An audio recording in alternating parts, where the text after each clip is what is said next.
যখন গণতন্ত্র বিশ্বব্যাপী একটা সংকটের মধ্যে পড়েছে, মানব ইতিহাসে রাজনৈতিক ব্যবস্থা হিসেবে গণতন্ত্র সীমাবদ্ধতা সত্ত্বেও মানুষের অধিকারের প্রশ্নগুলোকে সামনে এনেছে, ব্যক্তির অধিকারের প্রশ্ন যেভাবে সামনে এনেছে, সেটা মানব জাতির বিশেষভাবে নিপীড়িত মানুষের, মেহনত করে যে মানুষ, শ্রমজীবী মানুষের, শ্রমিকের একটা গুরুত্বপূর্ণ অর্জন।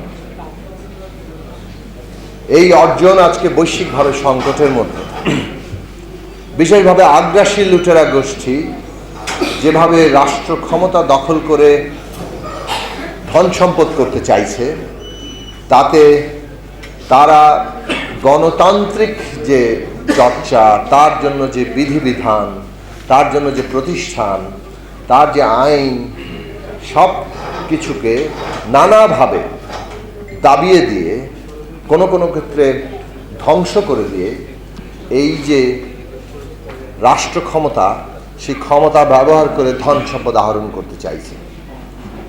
এইটা কি অধিকতর প্রাতিষ্ঠানিকভাবে শক্তিশালী গণতান্ত্রিক চর্চার দেশ বলেন অথবা দুর্বল গণতান্ত্রিক চর্চার দেশ বলেন, এটা একটা প্রবণতা। বাংলাদেশে আমরা যখন দেখেছি, বিশেষভাবে নাগরিক ঐক্য যখন গড়ে ওঠে, সেই সময়ে গণতন্ত্র ধ্বংস করার মোটামুটি আয়োজন চলছে। আপনারা সবাই জানেন, বাংলাদেশের গণতন্ত্র প্রথম থেকেই প্রাতিষ্ঠানিকভাবে একটা সংকটের মধ্যে।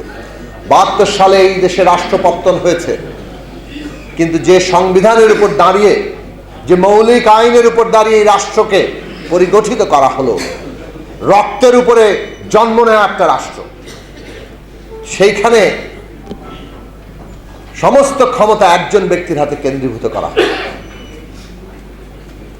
জনগণের অধিকারের যে কথাগুলো বলা হলো, সেটা এক হাতে ঘোষণা করে আরেক হাতে কেড়ে নেওয়ার ব্যবস্থাটা ওই প্রধানমন্ত্রীর হাতে দিয়ে দেওয়া হলো। ওই যে ৭২ সালের ক্ষমতা কাঠামো, তার উপর দাঁড়িয়ে এই দেশে রাষ্ট্র ক্ষমতা কাজে লাগিয়ে ধন সম্পদ আহরণ করা, জনগণের উপর অত্যাচার করা, এই শাসনই চলেছে। সেটার একটা তুঙ্গীয় রূপ, নানা ঘাত প্রতিঘাতে যখন সেটা একটা সংকটের মধ্যে, সেখান থেকে অন্ততপক্ষে একটা নির্বাচনী ব্যবস্থা, যে তত্ত্বাবধায়ক ব্যবস্থার মধ্যে দিয়ে রক্ষা করার চেষ্টা হলো,